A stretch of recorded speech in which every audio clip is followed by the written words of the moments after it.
Hey guys, कैसे हैं आप सभी? आई होप आप सब अच्छे होंगे। और आज की इस वीडियो में हम सीखने जा रहे हैं वेब पेज पर लिंक और इमेजेस कैसे लगाए जाते हैं, क्या बेस्ट प्रैक्टिस होती है, क्या फंडामेंटल्स होते हैं। बिना किसी देरी के चलिए चलते हैं अपने स्क्रीन पर, जानते हैं इन सभी फंडामेंटल्स के बारे में। तो आज की इस वीडियो में हमारे कुछ ऐसे बेसिक टॉपिक होने वाले हैं जैसे कि लिंक और इमेजेस, राइट। तो लिंक और इमेजेस बेसिकली क्या है वो हमें जानना है। आप काफ़ी सारी वेबसाइट पे जाते हो और आप देखते हो कि आपको कुछ इमेजेस या कुछ इस तरीके के टेक्स्ट देखने को मिलते हैं जहाँ पे आप क्लिक करते ही किसी दूसरे पेज पे रिडायरेक्ट हो जाते हो, है ना। तो और या फिर आप कुछ बटन्स देखते होंगे या फिर इमेजेस के ऊपर ऐसे क्लिक्स देखते होंगे जिससे आप क्लिक करते ही एक दूसरे पेज पे रिडायरेक्ट हो जाते हो। जैसे कि मैंने यहाँ पे बटन पे क्लिक किया, एक नया पेज खुल गया, मैंने ऊपर मेनू में क्लिक किया, एक नया पेज खुल गया, है ना। तो इस तरीके की रीडायरेक्शंस को हम लिंक बोलते हैं वेब पेज में। और ये कैसे कनेक्ट किए जाते हैं इसको हम थोड़ा थोड़ा प्रैक्टिकल के साथ जानेंगे, थोड़ी सी बेसिक थ्योरी जानेंगे कि क्या क्या ऐसे फंडामेंटल्स और उसके एट्रीब्यूट्स हैं जिनको हम इसके साथ यूज़ करते हैं।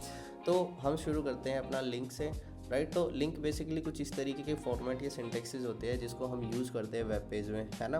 तो ए बेसिकली एक ऐसा एक टैग होता है, जैसे हमने ओपनिंग और क्लोजिंग टैग सीखे थे पिछली वीडियो में, तो उसी से हमने ये चीज़ सीखनी है कि हम जो ए टैग यूज़ करेंगे वो कौन सी कैटेगरी का टैग है, राइट। जैसे ए हमारा ओपनिंग और क्लोजिंग दोनों कंटेन करता है। तो इस सिंटेक्स को जब हम यूज़ करेंगे अपने वेब पेज में, तो हम क्या करेंगे, अपने एडिटर में जाएंगे। तो बेसिकली सबसे पहले हम ए लिखेंगे, राइट। ए लिखने के बाद में जिस तरीके से आपने ये दिखाया, दिस इज़ अ लिंक जो मैंने लिखा है, राइट। तो ये टेक्स्ट है कि आपको वेब पेज पे क्या डिस्प्ले करना है, राइट। उसके बाद में आपने इसके एट्रीब्यूट में जाना है। एट्रीब्यूट बेसिकली जब आप इन दो ब्रैकेट्स के अंदर में कोई वैल्यू लिखते हो तो बेसिकली उसको, उसकी इंडिकेशन को या उस लिखने के प्रोसेस को हम उसकी प्रॉपर्टी या फिर एट्रीब्यूट बोलते हैं, राइट। ये जो एट्रीब्यूट्स होते हैं ये कस्टम भी हो सकते हैं और प्री डिफाइंड भी हो सकते हैं, जो ब्राउज़र समझता है ना। जैसे कि अभी जो डिफ़ॉल्ट होता है वो है HREF, इसको बोला जाता है हाइपर टेक्स्ट रेफरेंस, राइट। तो ये होता है एक रिसोर्स कि भाई आप इस लिंक पे जब कोई यूज़र क्लिक करेगा तो कौन से पेज पे रिडायरेक्ट हो गया, है ना। तो ये हो गया आपका हाइपर टेक्स्ट। तो जैसे लेट से मैं चाहता हूँ कि ये जो लिंक है ना, मैं इसको सेव करता हूँ और ब्राउज़र में जाके देखता हूँ रिफ्रेश करके, तो this is something, this is a link, है ना। तो यहाँ मैं चाहता हूँ कि भाई जो भी बंदा इस पर क्लिक करे और वे गूगल के पेज पे रिडायरेक्ट हो जाए या फिर मेरी वेबसाइट पे रिडायरेक्ट हो जाए, राइट। जैसे मेरी वेबसाइट का URL है वेबविला, तो मैंने क्या किया, मैंने HREF में वेबविला डाल दिया। मैं वापस आऊँगा और पेज पे रिफ्रेश करके देखूँगा तो आपको इस तरीके का लिंक विजिट यहाँ पे देखने को मिल जाएगा। आप मेरे बिल्कुल बॉटम में लेफ्ट में देखोगे तो आपको दिख रहा होगा webvilla.com करके एक आल्ट आ रहा है या टाइटल आ रहा है ब्राउज़र विंडो पे, है ना। अब मैंने जैसे इस पर क्लिक किया ये एक पेज पे रिडायरेक्ट हो गया और आपका पुराना पेज रिप्लेस हो गया, राइट। तो दिस इज़ समथिंग कि आप जितने भी लिंक यूज़ करते हो तो उसमें आपको एक टेक्स्ट और एक रिसोर्स पास करना होता है जिससे आप किसी भी एक लोकेशन पे रिडायरेक्ट कर पाओ, है ना। ये तो हुआ लिंक, लेकिन अब इसके कुछ ऐसे फंडामेंटल्स है जिसको हमें जानना है। जैसे कि सिंटेक्स अभी आपने देखा बहुत बेसिक तरीके से कि कैसे हम HREF को लिखते हैं, एंकर को लिखते हैं, है ना। उसके बाद उसकी कुछ प्रॉपर्टीज़ है, जैसे मैंने बताया टारगेट, है ना। टारगेट का मतलब होता है कि आप उसका बिहेव कैसे परफॉर्म करना चाहते हो जब यूज़र उस पर क्लिक करे, है ना। अगर मैं बात करता हूँ कुछ इस तरीके से, जैसे मैं इस वेबसाइट पर वापस से आया और मैंने ब्लॉक पे क्लिक किया, है ना। ब्लॉक पे क्लिक किया और पेज रिफ्रेश हो गए और दूसरे पेज पे रिडायरेक्ट हो गया। तो ये इसका डिफ़ॉल्ट बिहेवियर होता है ना।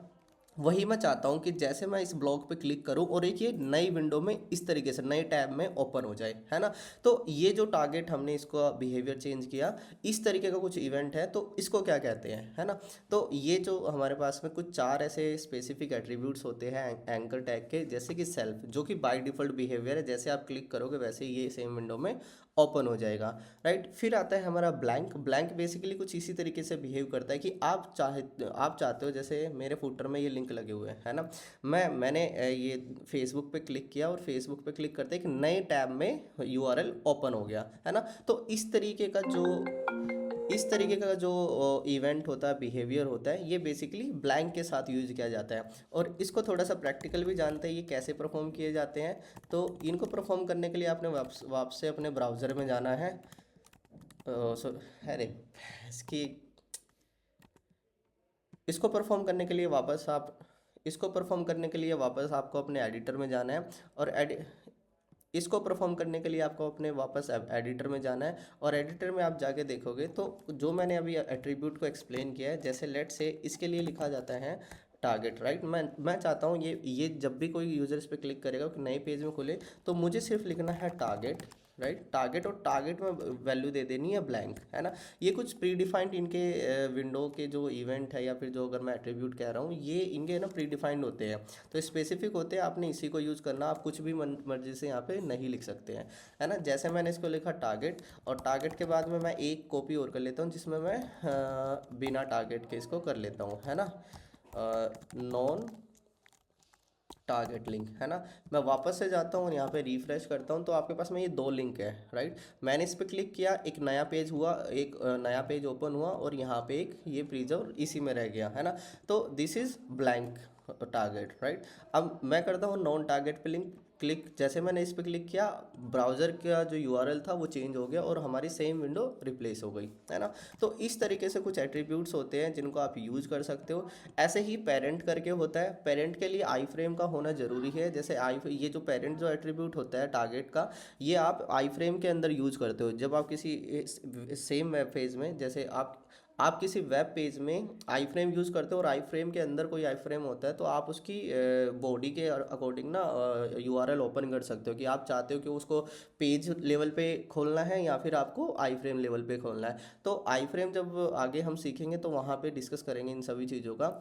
इसी तरीके से टॉप करके होता है, टॉप समथिंग लाइक सेल्फ, जो डिफ़ॉल्ट बिहेवियर होता है वैसा सा ही होता है, ठीक है। आप इसको थोड़ा सा एक्सप्लोर करोगे तो आपको चीज़ें समझ में आ जाएगी। जैसे हमने ब्लैंक और सेल्फ को समझा, राइट, तो वैसे ही टॉप भी है ना। आने वाली वीडियो में धीरे धीरे कवर करेंगे, क्योंकि ऐसा ना हो कि काफ़ी लंबी हो जाए वीडियो। आगे चल के हमारे पास में कुछ यूआरएल का स्ट्रक्चर की हम बात करेंगे, राइट। जैसे आप अभी आपने क्या किया, आपने एक फुल यूआरएल डाला, और फुल यूआरएल डालते ही आप किसी पेज पे रिडायरेक्ट हो गए, है ना। तो ये जो यूआरएल होते हैं, इनके भी ना कुछ टाइप्स होते हैं। एचटीएमएल में अगर आप देखोगे तो ये कुछ टाइप्स होते हैं। इसको दो कैटेगरी में डिवाइड किया गया है। पहला एब्सोल्यूट यूआरएल्स, दूसरा रिलेटिव यूआरएल्स, राइट। तो एब्सोल्यूट जो यूआरएल्स होती है वो बेसिकली एक फुल यूआरएल्स होते हैं, राइट। अब फुल यूआरएल क्या होता है ये हमें जानना है। आप किसी भी वेबसाइट पे जाते हो तो कभी भी देखोगे, जैसे मैंने गूगल लिखा, राइट, या फिर यहाँ पे आके मैंने वेबविला लिखा, है ना। जब आप किसी यूआरएल को कॉपी करते हो तो अलोंग विद एचटीटीपीएस, है ना, जो ये आपका लिखा हुआ पॉइंट है ना, अब फर्स्ट एचटीटीपीएस से लेके और पूरा जो डोमेन जो जितना भी उसका कंप्लीटली होता है उसको पूरे को आप कॉपी करते हो, है ना। ये जो फुल एड्रेस होता है इसको हम एब्सोल्यूट यूआरएल बोलते हैं, है ना। ये किसी भी वेबसाइट का, अगर आपने गूगल को किया है ना गूगल करके, या किसी भी वेबसाइट पर गए, आपने पूरे यूआरएल को कॉपी कर लिया अलोंग विद एचटीटीपीएस, तो ये आपका किस कैटेगरी में आएगा, एब्सोल्यूट यूआरएल्स में आएगा, राइट। उसके बाद में हमारे पास में है रिलेटिव यूआरएल, एक ऐसा यूआरएल जिस पे एचटीटीपीएस नहीं होता है ना, या फिर लोकल डायरेक्टरी सिस्टम को हम इसके साथ देते हैं। या फिर रिलेटिव में ऐसा होता है कि जिसमें आपकी डायरेक्टरी लेवल पे कोई लिंक लगाना है। जैसे लेट से यहाँ पे मैं एक फाइल बना देता हूँ, है ना, और मैंने इसको बोल दिया about.html, है ना। अब ये क्या है, ये आपकी सेम उसमें पड़ी हुई है ना, सेम डायरेक्टरी में पड़ी हुई है। तो हम क्या करेंगे कि अगर इसको, जैसे मेरे को इस पर लिंक करना है, तो मैं इस तरीके से करूँगा, राइट। तो ये होते हैं लोकल डायरेक्टरी स्ट्रक्चर सिस्टम की, जहाँ पे आप अपनी वेबसाइट का इंटरनल यूआरएल भी दे सकते हो, किसी फाइल का यूआरएल भी दे सकते हो, एसेट्स का यूआरएल भी दे सकते हो, या फिर यहीं पे अगर कोई आपकी जेएस फाइल है, सीएसएस फाइल है, कोई भी, है ना, जो एसेट्स मैंने बोला उसमें कोई भी आप फाइल यहाँ पे लोड करा सकते हो। तो ये कुछ इसके अंदर डिफ्रेंशिएशन आता है, जो आपका एब्सोल्यूट यूआरएल और रिलेटिव यूआरएल होता है ना। अगर कभी भी जिक्र होता है फुल यूआरएल डालने का, तो आप फुल यूआरएल को यूज़ करो, एब्सोल्यूट यूआरएल को यूज़ करो।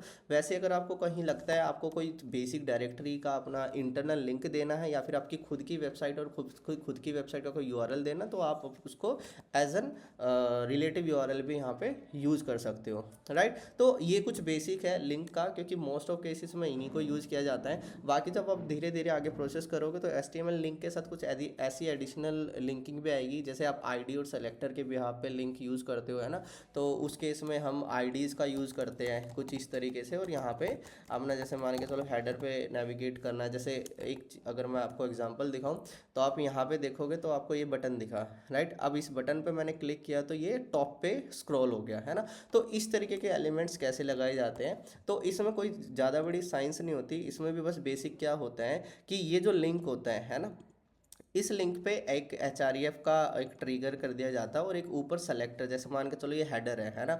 मैं बॉटम की कितने भी ऐसे एस्पेक्ट रेशो पे मैं क्यों ना हूँ स्क्रीन के, जैसे मैं क्लिक करूँगा ये हेडर पे स्क्रॉल कर जाएगा। तो इस तरीके के कुछ लिंक होंगे, वो भी आने वाली वीडियोज़ में हम कवर करेंगे, एक एक करके जितने भी हमारे कुछ ऐसे बेसिक जो फंडामेंटल्स होंगे वो आपको मैं शेयर करूँगा, राइट। तो दिस इज़ बेसिक कि अबाउट द लिंक, कि भाई क्या क्या चीज़ें होती है जो एसेंशियल आपको आनी चाहिए HTML में। अब मूव करते हैं अपने इमेजेस के ऊपर में, कि आप इस तरीके के कुछ इमेजेस कैसे लगा सकते हो, है ना।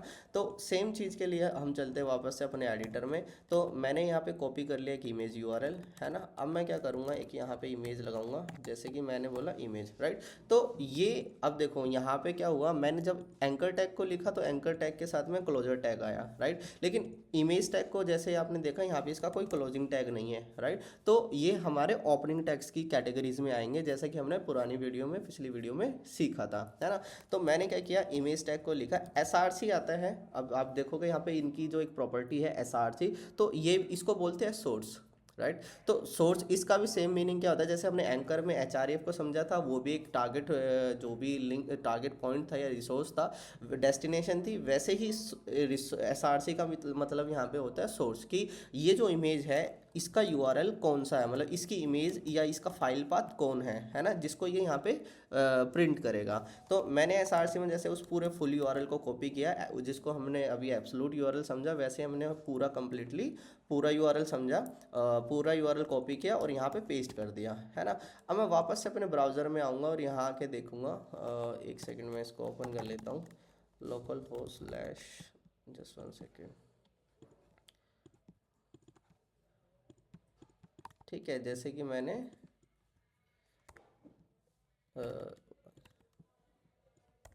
ठीक है, इस तरीके से हमारा ये ओपन हो गया ना।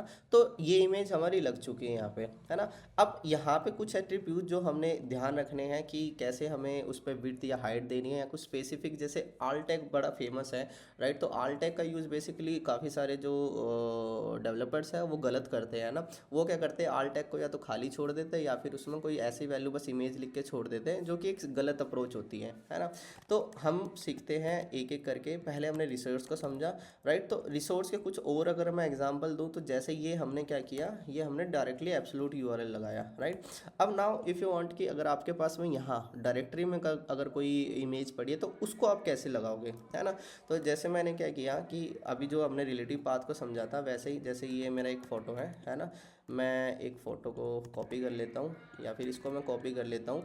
कॉपी करके मैं वापस जाता हूँ और अपनी एक यहाँ पे एक डायरेक्टरी में, या फिर यहाँ पे एक हम फोल्डर बना लेते हैं, जो कि जैसे मान के बोलो इमेजेस, राइट। इमेजेस का हमने एक फ़ोल्डर बनाया और इसके अंदर हमने इमेज 1 करके ये पेस्ट कर दी, ठीक है। तो ये हमने किया। अब हमारी जो इमेजेस थी, जो इमेज का फोल्डर था, उसमें हमने इमेज 1 को पेस्ट कर दिया है। हमारी जो इमेज थी वो हमने कॉपी कर दी है। कॉपी करने के बाद में हम वापस से अपने एडिटर में आते हैं और एडिटर में देखते हैं कि SRC में अब सेम जो हमने रिलेटिव पाथ को का मतलब समझा था, वैसे ही हमने क्या करना है, डॉट लगाना है। जैसे डायरेक्टरी का स्ट्रक्चर होता है, आप किसी भी प्रोग्रामिंग लैंग्वेज में या फिर कभी भी OS सीखते हो, या कभी कभी भी बेसिक फंडामेंटल में देखोगे, कुछ बैकस्लैश करके आपको यूज़ करना होता है, क्योंकि ये इंडिकेशन होती है, जैसे आप एक डॉट लगाते हो तो एक सिंगल डायरेक्टरी, मतलब करंट डायरेक्टरी को पकड़ता है। जब जब आप डबल डॉट लगाते हो और स्लैश लगाते हो तो ये आपकी एक डायरेक्टरी पीछे मूव कर जाता है ना। तो ऐसे हम क्या करेंगे, हमें पहले अपना डायरेक्टरी स्ट्रक्चर देखना कहाँ पे है। तो हमारा डायरेक्टरी स्ट्रक्चर कहता है कि जो सेम है ना, सेम डायरेक्टरी के अंदर में एक इमेज करके फोल्डर बना हुआ है। तो हम क्या करेंगे, डॉट लगाएंगे, स्लैश लगाएंगे। अब ये देखो हमारे पास में सजेशन आ गया इमेजेस का फोल्डर का। मैंने इमेज को सेलेक्ट किया। नाउ इसके अंदर जो एसेट्स हैं, जैसे मैंने बोला इमेज -1, तो मैंने इमेज 1 को कॉपी वो मतलब इसमें ऐड कर लिया और मैंने सेव किया। सेव करके मैं वापस से अपने ब्राउज़र में गया, तो यहाँ पे आप देखोगे तो इस तरीके से हमारे पास में ये इमेज आ गई, है ना। तो ये हो गया आपका रिलेटिव और एब्सोल्यूट पाथ का यूज़ करना, जो कि SRC मतलब सोर्स एट्रीब्यूट के साथ में यूज़ करना, है ना। अब समझते हैं ऑल टैग के बारे में। तो ऑल टैग क्या होता है, ऑल टैग बेसिकली एक ऐसा फॉलबैक भी कह सकते हो, या फिर एक ऐसी प्रॉपर्टी होती हो, ये तब यूज़ किया जाता है स्लो नेटवर्क की वजह से। अगर आपकी इमेज लोड नहीं होती है, या फिर किसी भी रीज़न से, या फिर जैसे मान के चलो आपने इमेज यूआरएल तो दिया हो, या तो इमेज लोड ही नहीं हुई, मतलब कंप्लीटली लोड ना होने के केस में यहाँ पे जो टेक्स्ट लिखा जाता है वो यहाँ पे विजिबल हो जाता है ना। तो इसके कुछ बेसिक जैसे इश्यूज जो होते हैं, जैसे गलती से कोई फाइल डिलीट हो जाती है सर्वर से, या फिर वो यूआरएल को परमानेंट रिमूव कर दिया जाता है, या फिर फॉरवर्ड कर दिया जाता है ना। तो उस केस में हमारी इमेजेस लोड नहीं होती है, या फिर हमारे पाथ में कोई प्रॉब्लम होती है। तो कुल मिला के अगर जब ये लोड नहीं होता है, जैसे मैं क्या करता हूँ, अभी हम ब्राउज़र में देखेंगे तो हमारी इमेज लोड हो रही है, राइट। अब मैं कहता हूँ दिस इज़ टेस्टिंग इमेज, ठीक है। मैंने इसके बारे में यहाँ पे बताना कि ये किस तरीके की इमेज है, या कौन इमेज है ना। अब देखो अभी ऐसा कुछ हो रहा है तो यहाँ पे दिख रहा है, लेकिन जैसे ही मैंने इसकी पाथ गलत कर दिया और अब मैं देखूंगा तो आपको यहाँ पे इमेज तो नहीं दिखी, लेकिन उसके बारे में दिख गया कि this is testing image, right. तो ये इसका यूज केस होता है। तो ये बहुत बेटर प्रैक्टिस होती है अगर आप एसईओ कंपैटिबल वेबसाइट बनाते हो, तो आपने alt टैग का यूज़ बिल्कुल परफेक्टली करना है, राइट।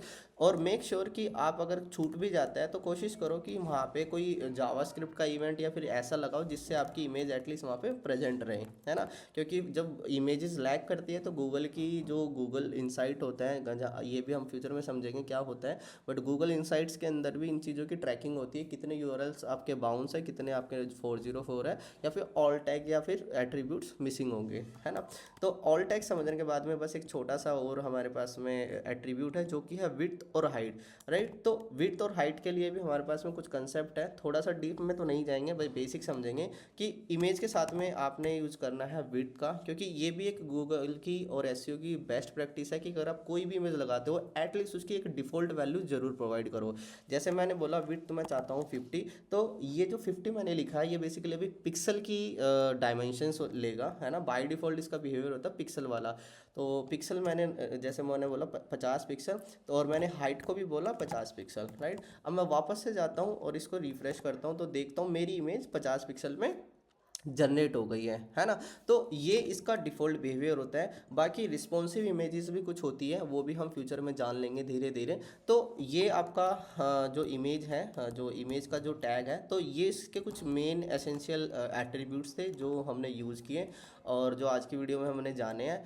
और बाकी जो चीज़ें आएगी, जैसे मैंने रिस्पॉन्सिव इमेज का यूज़ किया तो नाम लिया, तो बेसिकली रिस्पॉन्सिव जो इमेज है वो कुछ इस तरीके की इमेज बोला जाता है कि वो हर एक स्क्रीन साइज़ के अकॉर्डिंग अपनी वैल्यू, अपना जो साइज़ है वो कंटेन कर ले, अडोप्ट कर ले स्क्रीन के हिसाब से, है ना। तो ऐसा ना हो कि हमने छोटे मोबाइल खोले और आपकी इमेज है 1920 की, तो 320 पिक्सल या 400 ऐसे पिक्सल के मोबाइल से वो बाहर चली जाए, है ना। जैसे अगर मैं बात करूँ यहाँ पे, तो ये देखो आप इतनी बड़ी इमेज देख रहे हो, है ना। अब मैं अगर अपना डिवाइस छोटा करता हूँ, है ना, तो यहाँ पे भी ये बिल्कुल कंप्लीटली एकदम एक्यूरेट उस तरीके से दिख रही है ना।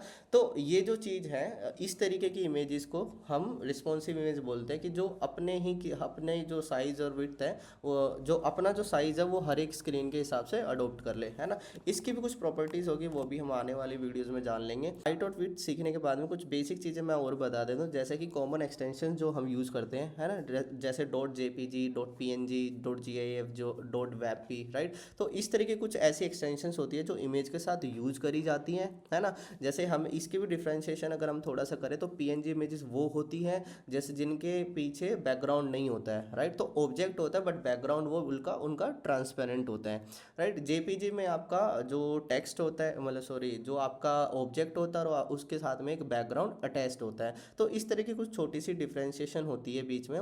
और वेबपी, जैसे वेबपी का अगर मैं बात करूँ तो वेबपी भी कुछ ऐसी सी जैसे जेपीजी होती है वैसी ही इमेज होती है, लेकिन वेबपी काफ़ी ऑप्टिमाइज होती है जेपीजी से और पीएनजी से, है ना। तो इस तरीके कुछ एक्सटेंशंस हैं, इनके सभी के लिंक मैं डिस्क्रिप्शन में डाल दूंगा रेफरेंसेस के, जिसको आप थोड़ा सा आप स्टडी करोगे तो आपको बहुत बेसिक तरीके से ये चीज़ें समझ में आ जाएगी, राइट। तो आई थिंक इस वीडियो में इतना काफ़ी है सीखने के लिए, बेसिक के लिए। अगर आपके कोई भी डाउट है, क्वेश्चन है, तो आप मेरे को कमेंट कर सकते हो, डायरेक्टली डीएम कर सकते हो, मैं उस पर एक डेडिकेटेड वीडियो बना दूंगा। आई होप आपको ये वीडियो अच्छी लगी होगी और होप सो आपको कुछ वैल्यूएबल नॉलेज आपको मिली होगी। अगर आपको ये वीडियो अच्छी लगी है तो आप इसको लाइक करें, शेयर करें और मेरे चैनल को सब्सक्राइब करें। मिलते हैं एक नई वीडियो में। Thank you so much.